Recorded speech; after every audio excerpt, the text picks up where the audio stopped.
zdarec lidi, já jsem Hašlerka55 a vítám vás u tohoto videa. A dneska vám ukážu, jak si změnit hlas na Skypeu. Někteří to znají, někteří ne. A toto video točím pro jednoho fanouška, který toto chce taky umět. Tak jsem mu řekl, že mu to natočím. Takže zapneme si náš prohlížeč, co používáme. Já používám teda Google. A do Google napíšeme Cloudfish. Tady. A dáme hned to první to. Download Cloudfish for Skype. Tak a objeví se vám takováto stránka s rybičkou. Tady dáte Download Now. Je to pro Windows 2000 XP Vista 780. Není v tom žádný vir, který není v tom žádný vir, který by vám úplně potentoval počítač, to ne. Má to spousta lidí a žádný vir pořádný v tom není.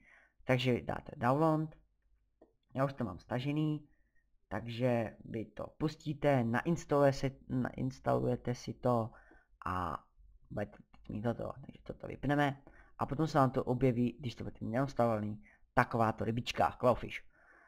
Tak, my si zapneme Skype, budeme ho potřebovat.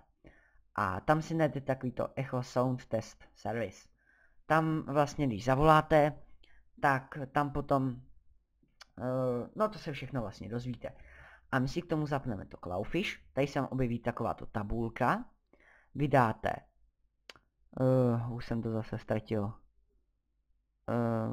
Voice Changer, dáte Voices a vy budete mít takovýto Disabled.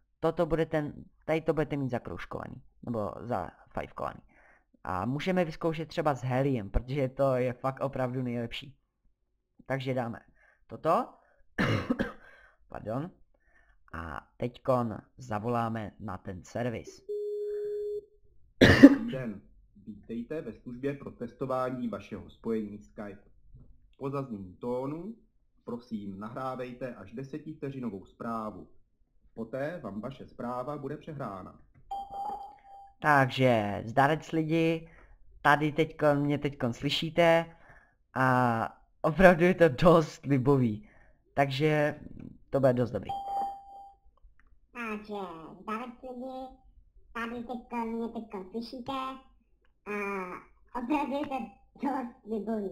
Takže Pokud jste slyšeli svůj hlas, máte nastaven Skype zpráv.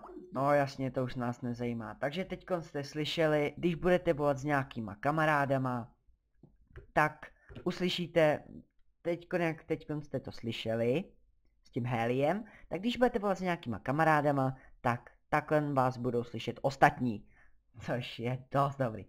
Takže já doufám, že se vám toto video líbilo, pokud ano, dejte like a klidně i odběr, ale to nechám na vás. A při dalším díle se teda zase uvidíme. Takže čau.